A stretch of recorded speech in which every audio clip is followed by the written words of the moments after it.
Hello, hello, hello, Crossroads Witches and other interesting magical folks. So happy to see everyone leaning in on this video today. As y'all can tell, I'm up in my office and I was sitting here talking with somebody and we had a little discussion on new folks, new witches, and how overwhelming it can be for some of you with this idea of perfection, or this idea that we all do the rituals that are in these books, all right? And I want to talk about the fact that, witch, it's okay to mess up. And let me hear the first breast be, all right? And I'm going to start this by telling y'all a story about a beautiful young witch. And it was his first time facilitating, standing center. And he wanted it to be the perfect full moon. And he got a script, he had props, had, done his research, got all ready for that evening.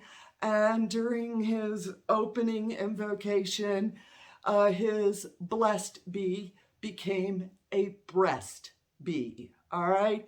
And the group, all of us stood around when he said breast bee. We all repeated after him, breast bee, and that those are the real rituals. All right. Like I said, yeah, this has got a great ritual in it. I don't think a coven's ever done it. I think they wrote it. Good rituals in this book.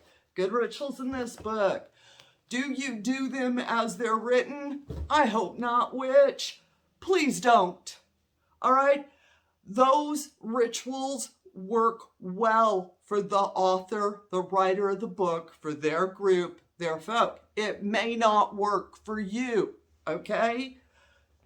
Don't be afraid to take part of a beautiful ritual that you find in this book, add it to some words you find in this book, and finish it up with an end in prayer you found in this book. If you are not a writer, and I know many of us, all right, we're just sitting down and making a flowery, pretty ritual. Where do I start? Start with being inspired, but don't be copying. And when you do this, all right, when you take these different components, I would hope that each of y'all witches are writing at the bottom the books that you brought it from, or the workshop that you got it from, or the witch, wherever, cite your source, all right? That's the most important thing.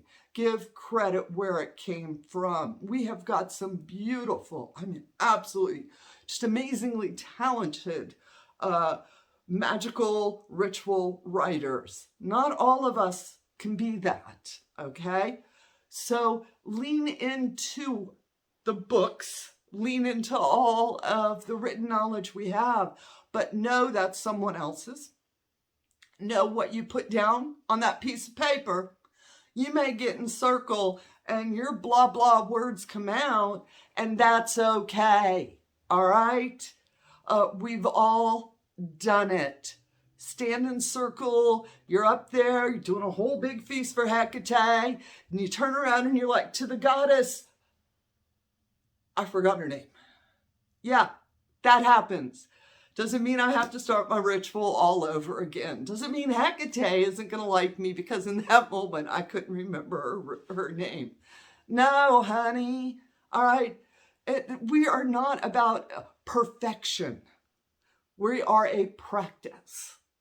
We are about being in the moment, the experience of it. I'm going to tell y'all another story because I talk about it because I know how important it is for you new witches, all your nerves, all your expectations, and you get out there.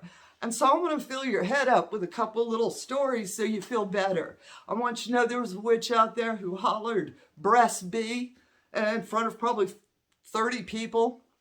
And we all hollered it back with them and, did not look any differently upon him other than that of a person who was trying.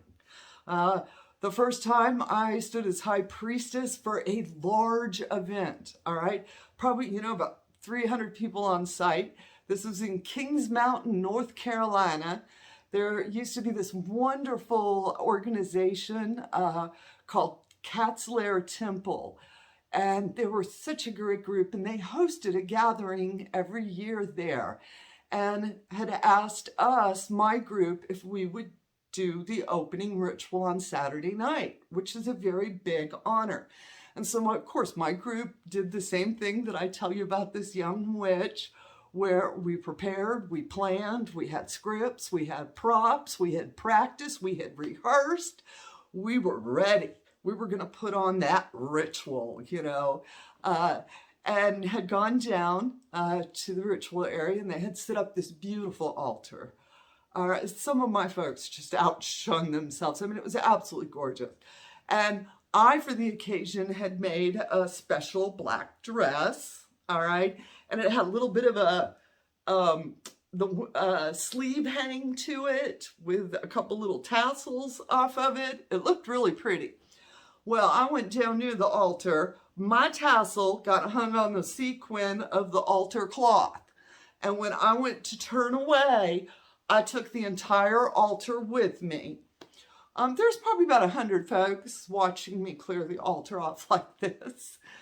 I stood there for a second, that shock of what had happened, and then just started laughing with that moment that I've been pre-disastered. This is going to be a good ritual once we clean this mess up. And we did. We cleaned it up, got back on track, had a beautiful ritual. Everybody came and hugged me afterwards, and of course, you know, gave me words of encouragement and everything else. And this was probably 30 some years ago, this story. And I'm grateful it happened to me. I am so grateful that happened. Like I said, it was the first time I ever stood for a large group. And so after that, when I would show up someplace and they'd be like, "Are you nervous?" And I'd be like, "As long as I don't clear the altar, it's going to go good." But having it happen to me built my confidence to do it again, walk into places, to know that if I clear an altar, we can put it back together. We can still do our ritual, all right? That we mess up, all right? Ain't nobody putting that ritual. And I read some of these rituals and I'm like, oh my God, we would have to practice every day for a couple of weeks to do these rituals. Beautiful rituals, very intense, all right? And so when you're putting together your evening, your ritual, your magic, all right, first be real about it. I will say simplicity goes a long way. Heartfelt words go a much further way than somebody trying to read some long 3-page passage out of a book as they stumble across it, all right? Think about what you want to achieve. You know, you want that special magical energy. You want that goosebumpy feeling, all right? You don't need big flowery words to make it happen. And heartfelt words, all right? You know, a lot of times here at the cottage, the witches will do a little chant dance around our fire. And typically our chant dances are like maybe 3 or 4 or 5 words, or maybe 2 phrases that rhyme. That's it. And the less is more, okay? And you can bring that energy up. And at the same time, for all you beautiful young new witches, and even you old folks are still young and beautiful witches, I will say that, all right? But lower your expectations on yourself, witch, all right? We forget what we were supposed to bring from the cottage. I've gotten in a circle and realized we brought everything but a lighter, okay? It happens. It's real. It's part of the realisms when we do, you know, the difference between reading about something and actually doing something. When I actually do it, I'm going to make mistakes. And I'm going to embrace those mistakes because those are opportunities for wisdom, okay? Like I said, for me, 35 years ago, I cleared a beautiful altar in front of 100 folks. And I am so happy I did that. because I go forward into whatever situation now with, honey, I am pre-disastered. You don't know what I've done in the past. I'm good tonight. And that's the attitude of just whatever happens, embrace it. And if someone hollers, breast be in your circle, y'all say, breast be back to them. Okay? And if you are in a group and you have a center person, please be gentle with them. Please help them. I know in our coven, when we have our new folk standing center, it's about making sure they succeed. All right? We want to see people succeed. We want to see those people standing center, all right, being able to bring up the energy. So do everything you can to help them. And I want to end this video by telling y'all, I got a secret coupon. Yeah!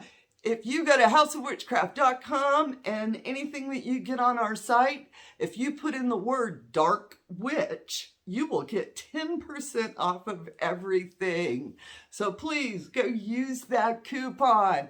And if you are new to here, please check out houseofwitchcraft.com. We have an online community. We have a 13 Moons program, which is a year and a day of transformation.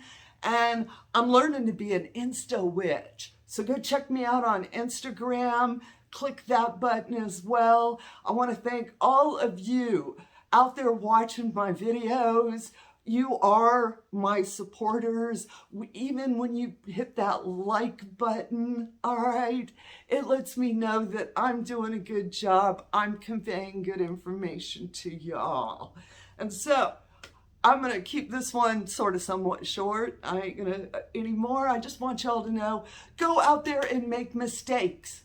Go out there and be uncomfortable. That's where growth comes from. That's where wisdom comes from.